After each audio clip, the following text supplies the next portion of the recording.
Hello, welcome to article 21 classes. ये यहाँ से आज हम लोग लेक्चर 1 की स्टार्टिंग कर रहे हैं और यहाँ पे हम लोग देख रहे हैं कि जब ईयर 1600 की जब शुरुआत हुई थी तो ईस्ट इंडिया कंपनी जो है एज अ ट्रेडर्स इंडिया में आए थे। ठीक है, by the charter act. Charter act उनकी क्वीन ने दिया था।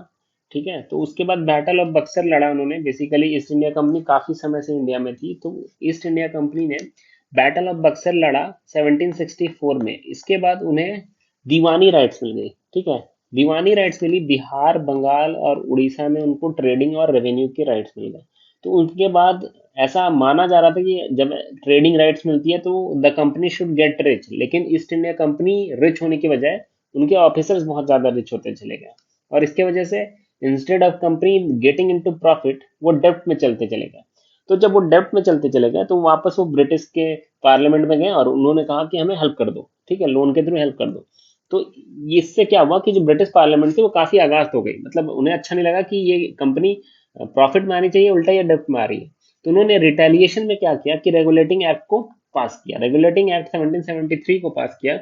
तो रेगुलेटिंग एक्ट 1773 करना क्या चाहता था? रेगुलेटिंग एक्ट 1773 में बेसिकली इंडिया में तीन मेजर जो सेंट्रलाइज्ड पावर थी। ठीक है, एक था मुंबई, बॉम्बे जिसे कहा जाता था, एक मद्रास और बंगाल।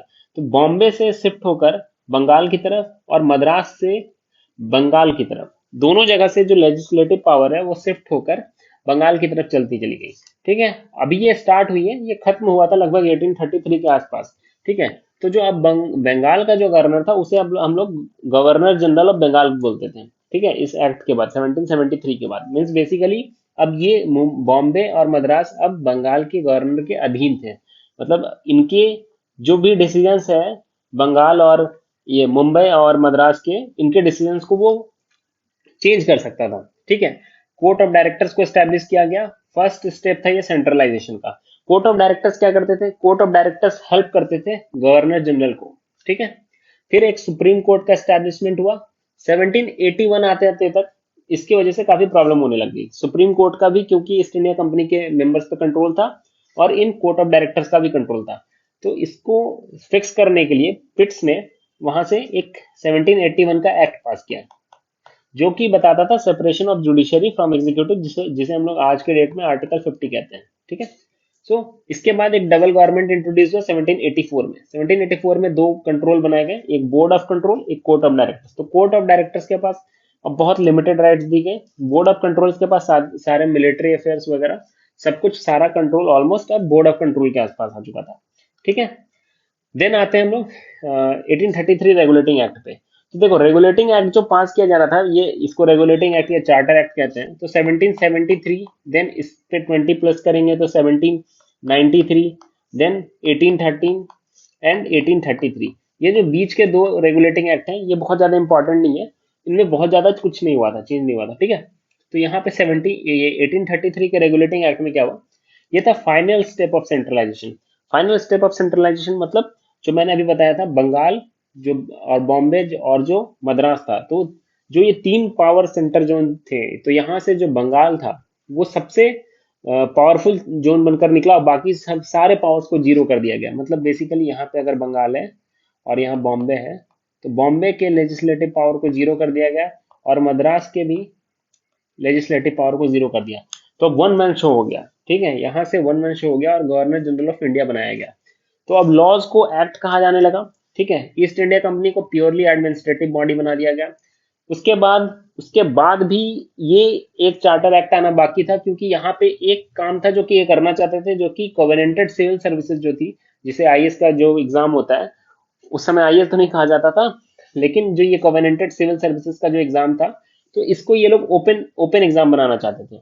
ठीक है, लेकिन इतना सॉलिड रिटेलिएशन था ईस्ट इंडिया कंपनी की तरफ से कि इसे फाइनली 1853 में इंप्लीमेंट किया गया। ठीक है, तो इसमें क्या हुआ, ईस्ट इंडिया कंपनी को इनडेफिनेट एक्सटेंशन दे दिया गया। ठीक है, और कोवेनेंटेड सिविल सर्विसेज को ओपन एग्जाम बना दिया गया। यहाँ पे इंडियन सेंट्रल लेजिस्लेटिव काउंसिल बनाई गई, जिसको कि हम लोग मिनी पार्लियामेंट कहते हैं आज की डेट में। गवर्नमेंट ऑफ इंडिया एक्ट आया फिर 1958 में। क्यों आया? क्योंकि सॉरी 1858 में, सॉरी, क्योंकि 1857 में सबसे फर्स्ट वार ऑफ इंडिपेंडेंस हो गया, इसे वो लोग सिपोय म्यूटेनी कहते हैं। जिसमें क्या हुआ कि जस्ट इंचेस अवे बचा था, just inches away, so that कि इंडिया जो है आजाद हो जाता, बट आजाद नहीं हो पाया समहाउ। तो उसके बाद क्या हुआ कि ब्रिटिशर्स ने सोचा कि हम अब इंडिया को एक प्रॉपरली एडमिनिस्ट्रेटिव बॉडी के थ्रू कंट्रोल करेंगे। तो उन्होंने क्या किया कि गवर्नमेंट ऑफ इंडिया एक्ट 1858 को पास किया, जिसके बाद उन्होंने क्या किया, एक बॉडी कॉर्पोरेट बनाया। बॉडी कॉर्पोरेट बनाने का मतलब the people can sue the Britishers. Basically अगर हम उनसे कोई गलती होती है तो वो कोर्ट में केस कर सकते हैं, ठीक है, वो रिटेलिएट ना करे, वो बल्कि कोर्ट में केस कर दे, ठीक है, ये चाहते थे वो।